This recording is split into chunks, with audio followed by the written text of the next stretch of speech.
السلام عليكم ورحمة الله تعالى وبركاته. مرحبا بكم اخوتي واخواتي في هذا الفيديو. نتمنىكم ان شاء الله تكون بصحة جيدة. بالنسبة لهذا الفيديو ان شاء الله غادي نهضر كما شفتوا معايا في العنوان توقف او نهاية الدعم الاجتماعي المباشر.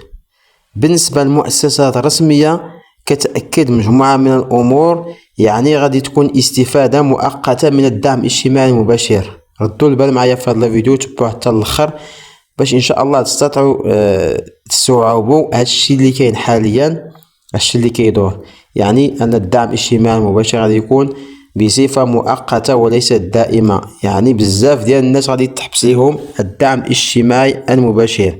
هادشي خطير اخوتي واخواتاتي. بالنسبه لاول حاجه، الناس اللي باقي ما مشتركين في القناه ما فيها باس تهبطوا وديروا اشتراك في القناه باش اي جديد يوصلكم. كما معلوم ان هذه القناه هي قناه افاده للجميع. وكذلك بالنسبه للناس القدام واي واحد وصل هذا الفيديو بارطاجيه مع اخوتكم باش ان شاء الله تعمل افاده.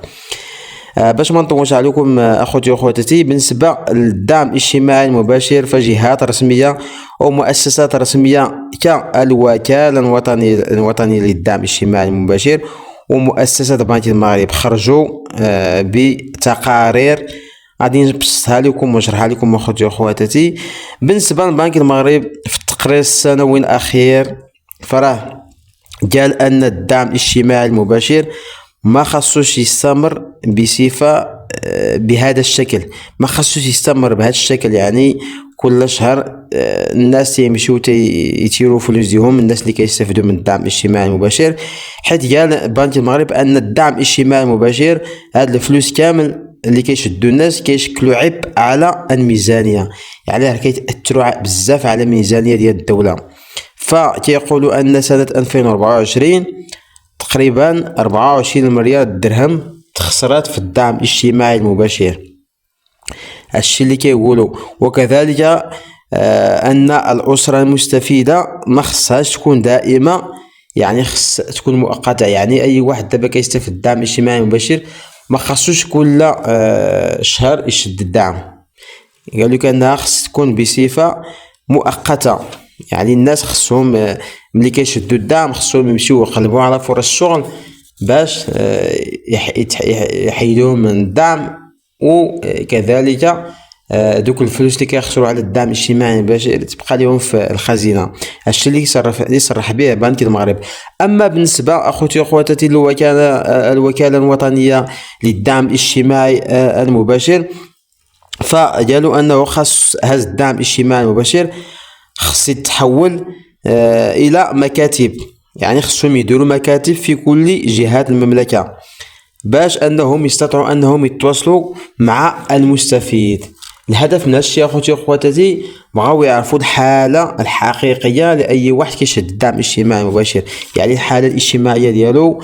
كذلك يستطيعوا انهم يتواصلوا معه واش يستحق يستفد هذا الدعم الاجتماعي المباشر ولا كذلك ما كيستحقش يستفد من الدعم الاجتماعي المباشر.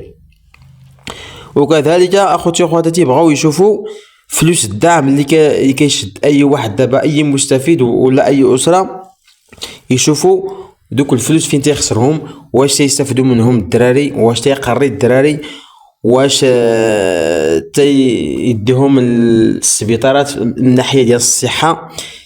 يعني اخوتي واخواتاتي بغاو يعرفوا الحقيقه ديال هاد الفلوس اللي كيشدوا الناس فين تيمشيو، واش تيستافدوا منهم، واش بزاف ديال الامور، الصحه ديال الدراري، واش تيقراو، واش لابسين، واش. المهم اخوتي واخواتاتي هادشي اللي كاين في هذا الاخير، هادشي اللي كاين ان الدعم الاجتماعي المباشر بغاو يردوه بصفه مؤقته، يعني ما بقاوش الناس يشدوا الدعم دائما. وكذلك غادي يشوفوا اي واحد دابا كيشد الدعم، دوك المكاتب غادي يحاولوا باش على حسب كل منطقه يوريو للناس كيفاش يدبروا على الخدمه تاع اي واحد ويأهلوهم طريقه باش تشوف فين تخدم، وكذلك غادي يأهلوهم على حسب كل منطقه كيفاش يخدموا. هادشي اخوتي ما تنسوش بارطاج هذا الفيديو باش يوصل خوتكم وجيم كالمجهودات اللي كنديروا.